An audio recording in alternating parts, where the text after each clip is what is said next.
Hey everyone, it is late at night and I am Norman. Welcome to the first ever Killing Time with Norman Christmas special. So tonight we're going to do a Q&A with a special guest. We're going to do a tour of my Christmas decorations. Then it'll be Christmas bedtime story time. And we'll wrap it all up with some caroling, or at least watching some caroling. We have a lot to do, so let's get started.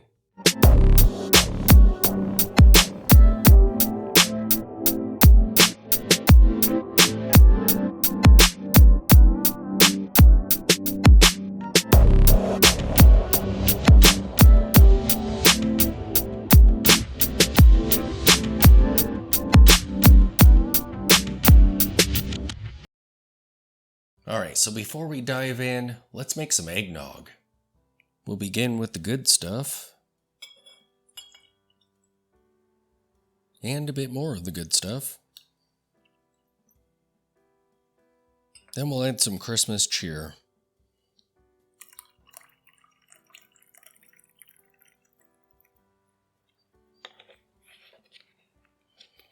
Cheers.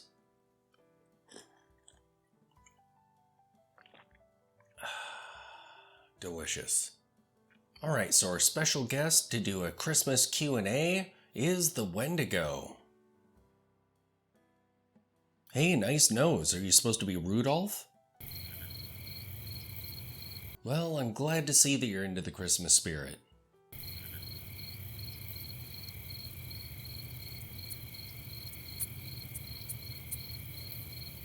What watches do you wear on Christmas? Normally on Christmas, I actually wear tool watches because with all the present opening and stuff like that, I feel like I just want a tough piece on my wrist.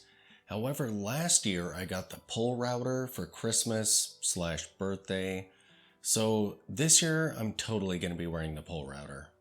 By the way, this video was recorded prior to Christmas, so yeah, tonight I'm actually wearing the Nomos. What impossible watch to get would you want for Christmas? Oh man, for an impossible to get watch, definitely going to be the Corona Tokyo Akane. Oh, that watch is absolutely gorgeous. And of course it's sold out and that particular style will never be produced again.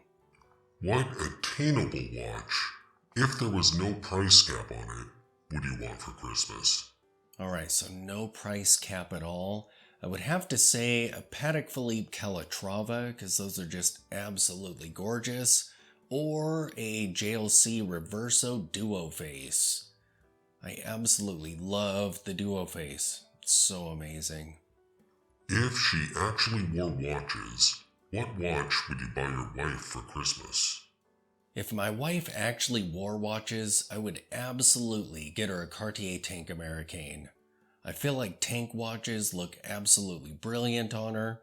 I did buy her an ESC watch that looks kind of close, but it'd be awesome to be able to get her the real deal. Assuming that Santa wears a watch, what watch would he wear? Oh man, what would Santa wear? Well, his job is pretty physical and he's in a rush on Christmas Eve, so I'm going to go with something really tough and tooly. He has to be able to tell the time even when it's dark. So I think I would go for a Marathon G-SAR. Those things are absolute tanks. And with the tritium tubes, he could see the time even in the darkest chimney. What watch would Krampus wear? I feel like Krampus would be even tougher on his watches. So I'm going to go for something that's absolutely brutal, maybe like an all-black G-Shock. And maybe like with a red LCD screen, just for added creep factor. If only one watch brand could locate its workshop on the North Pole, which brand would it be? This one's tough. I'm kind of torn between two different brands, because I feel like Nomos, with some of their colorways on their club watches, would really embody the spirit of the season and the location. However, the snowflake dials that Grand Seiko does, absolutely North Pole style. So I'd have to go with one of those two brands. Alright, so let's do a Christmas decorations tour.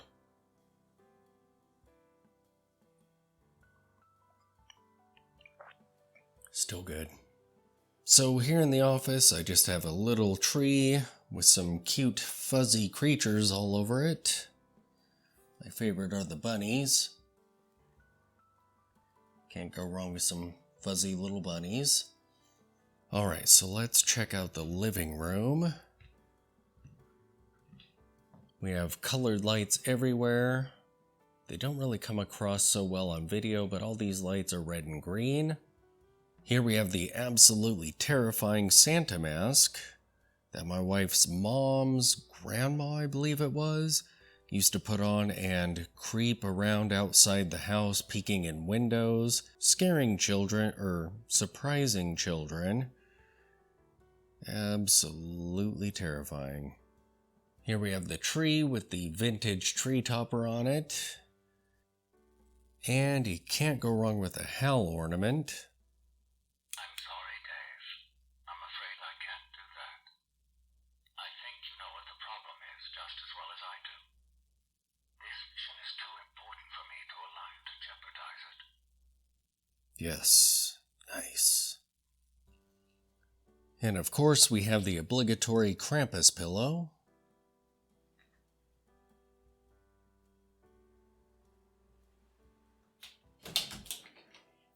It is very cold outside, so let me grab a coat and we'll look at what's out there.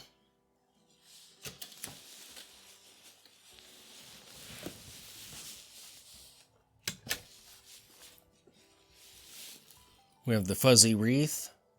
Gotta have a fuzzy wreath.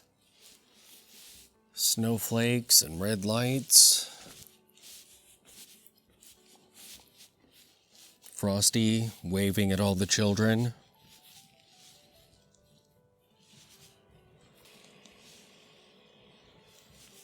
Candy canes.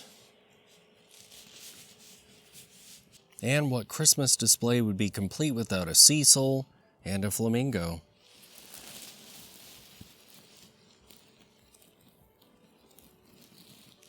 Alright, so let's settle in for a bit of Christmas evening story time.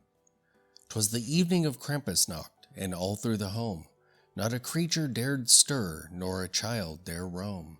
Outside in the cold a blizzard raged on, not a single caroler had taken to song. The fireplace was frozen and darker than night, the children were shivering, awaiting the fright. When up on the rooftop there came such a din, the figure of Krampus was about to come in. He carried a sack and it wasn't full of toys. It was empty and awaiting the bad girls and boys. He grabbed the feet of Sally and Johnny and Sue. With a stroke of his dark beard, he stuffed them into the sack that's reserved for the bad girls and boys. He came to take children and not to deliver toys. Well, the eggnog is nearly gone, so I guess that about wraps up this Christmas special. We're going to close with a bit of caroling. Enjoy.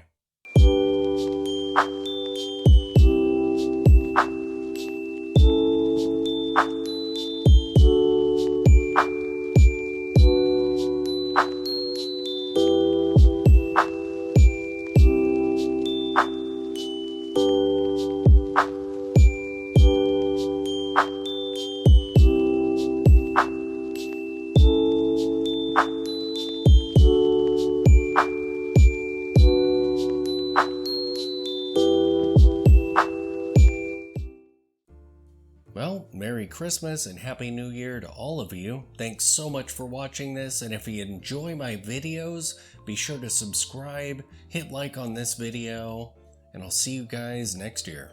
Thanks for watching.